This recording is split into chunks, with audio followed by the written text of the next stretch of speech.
women be getting quote unquote bulky, and the body image that society perceives a woman should have.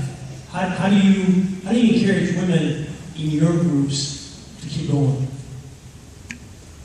Where is she? Sister. So, first of all, society, what other people think and say, it's none of your business. We don't care.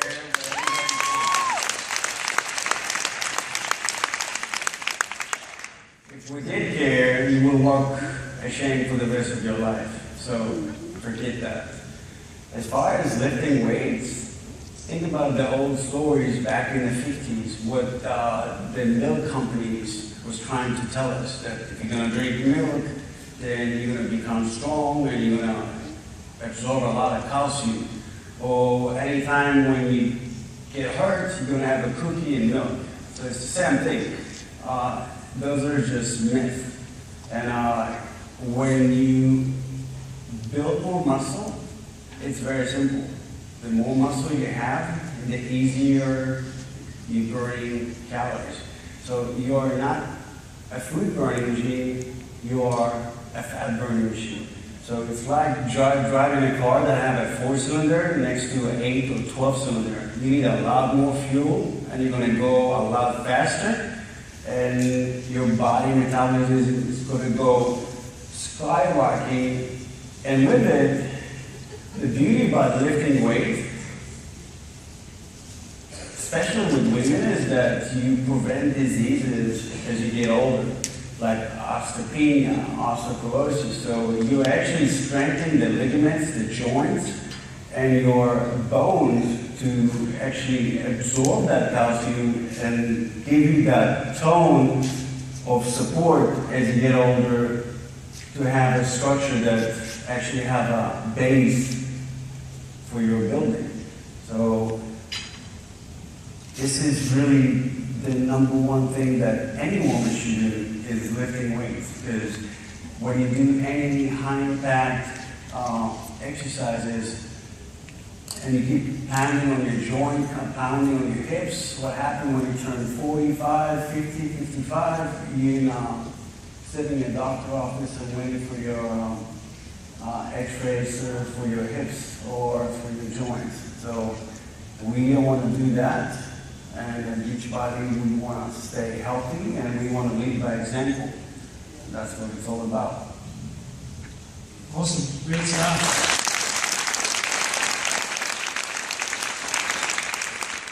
So this is a question from the guys now, and this is something that I relate to. Where's Brian? Brian Harkins. Brian is an ectomorph. An ectomorph are people like Brian and I that burn calories faster than we can eat them. And it's really hard to gain weight and then to maintain the weight. So his question is, what's the best way to maintain not only weight, but the muscle that we work so hard to get? Well, are you a coach? I hope you're a 10-star diamond coach. You got to make a lot of money to fuel your body by the business. Because to feed me, it's a lot more expensive than dressing me. So I've read the books. I know what it takes to stay with the amount of muscle that you want to keep. You want to fuel that muscle. And it's not just about the saying you are what you eat. Is everything around it. You know, I put in the book the rule 23-1. So it's really, it's what you do that 1 hour. It's not just I worked out. It's how did I work out? Did I give it all I got? Yes. But then the 23 hours after that is the healing starts. So did you plan your food? What do you eat? I eat food that God made or man-made. Is it in the box or is it natural, without preserves? And the quality of the food, what's really matters is then how many calories really you eat. Because I've seen all the posts, I eat this many calories and I eat that many calories and I'm afraid to gain weight. And we got that mentality that it's all about calories, but it's all about your stress levels. It's all about how you sleep. It's all about your timing. It's all about when your blood sugar go up and down. So the person that knows your body the best is you. And you need to really write it down every time you eat. And not just go by, I ate this much, is how did my body feel or felt after I ate this amount of food, and what was the ratio in that food between, let's say, carbs, protein, fats. And if you're tired after a meal, or if you are sluggish after a meal, or you have tons of energy after a meal, you need to change the ratios, or you need to change the types of food. So it's not one size fits all. And as far as someone that's burning calories real fast, I don't see where the problem is. That's the blessing. So look at it as a gift. Everybody's like, I want to lose weight, I want to get leaner. Well, you got the program to put mass, and you can get leaner at the same time. Eat the right amount of food, take your supplements, say your prayers, and you're good to go. Lisa? Duly noted. I'm taking notes here. All right. So this is the other side, the other, swing of the, the pendulum is swinging the other way. The question is from David. I still have a ton of weight to lose. Do you recommend me losing the weight first through some kind of cardio program, or using Body Beast as a companion with another program, or doing just Body Beast? I'm trying to answer the question, I'm being a smartass. Because my answer would be, when I'm in the office with a patient, what it would be is, are you really burning fat, or you're just burning muscle?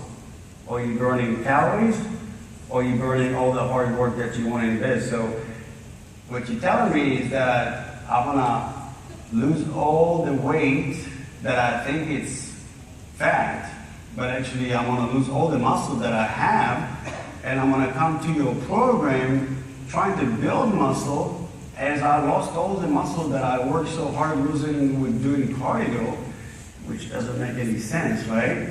So when you are lifting weights, the recovery time is up to 72 hours and longer. When you do any type of cardio, I don't care any type of cardio there is, you're burning calories up to 6 to 9 hours. That's about it. So the healing starts for so long that you actually burning calories not just in the next hour, not just during that night. The next day you're still burning calories from the workout that you did before. That's why you see bodybuilders, meatheads, you eat all the time, and how come you don't look like that? Well, because I just sit here and I'm burning calories. And when I'm burning calories, I'm Deacon as a Barbie, I'm like hot all the time. He's leaning on me, I'm like, hot. Like, he just emits energy, And I said, I heard that before.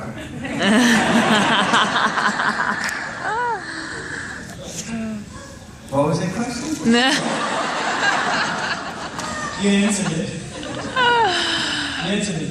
Here in the room, and I know we're all coaches, and I know we all, push play, and you drink your Shakeology, but who struggles with motivation sometimes?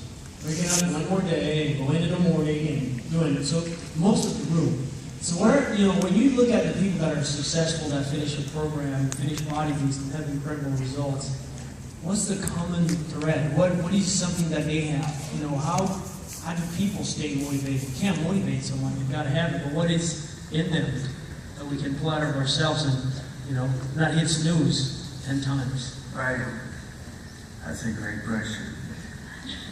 And that's what separates you guys as leaders next to the people out there that are not coaches, that are followers. And being a leader, you gotta have a really good reason why you even have a coach. There's a reason why you guys are coaches. Well, what's inspired me to be a coach? I want to help other people. I want this. Okay, give me a break. You want to make a lot of money. But, right, that's right. But what separates the people that needs motivation is one single thing, is a big reason. You gotta have a big reason to get the results that you want. When you get the results that you want, you get the change that you were hoping for. And no. And the one thing with it, you cannot have the reasons without having faith.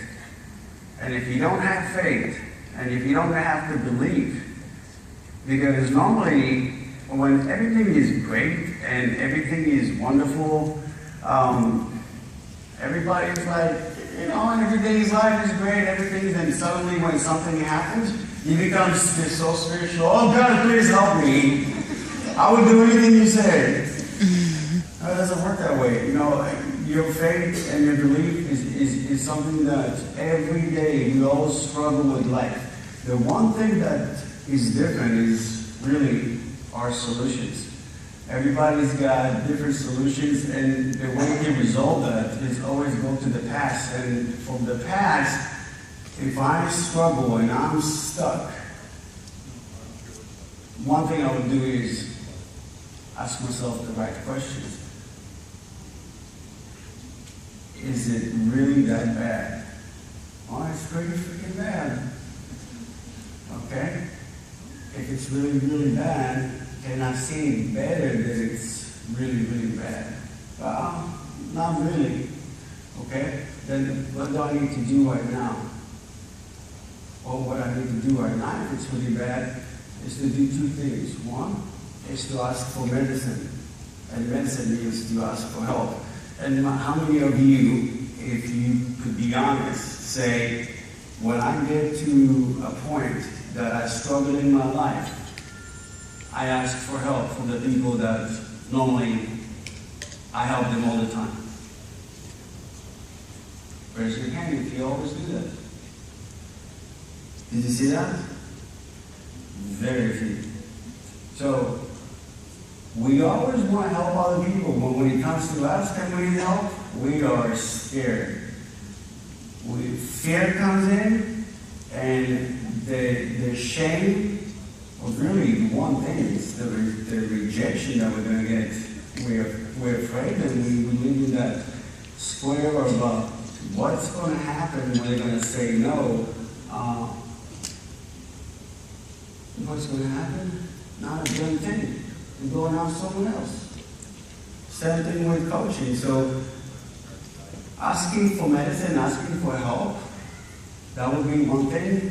And the second thing is really go to your heart and ask yourself, in the past, what did I do in a time that I struggled so hard and life seemed so miserable and so hurt that I just couldn't see past it? What did I do that moment? And when I go back in history, I'm like, wow. I remember that time that life was pretty much shit. And everything seems so dark. But I'm standing here. So what did I do that moment back then that I can do now? And suddenly you can see the dots from the past, how they reflect for today. And that's how your faith comes in. And you need to just believe that the people that are around you and the things that you don't really see, often you ask me what do you really want, it's right in front of you. You just don't see it. So you just got to be very clear of what's in front of you and believe that you're a beast in the heart.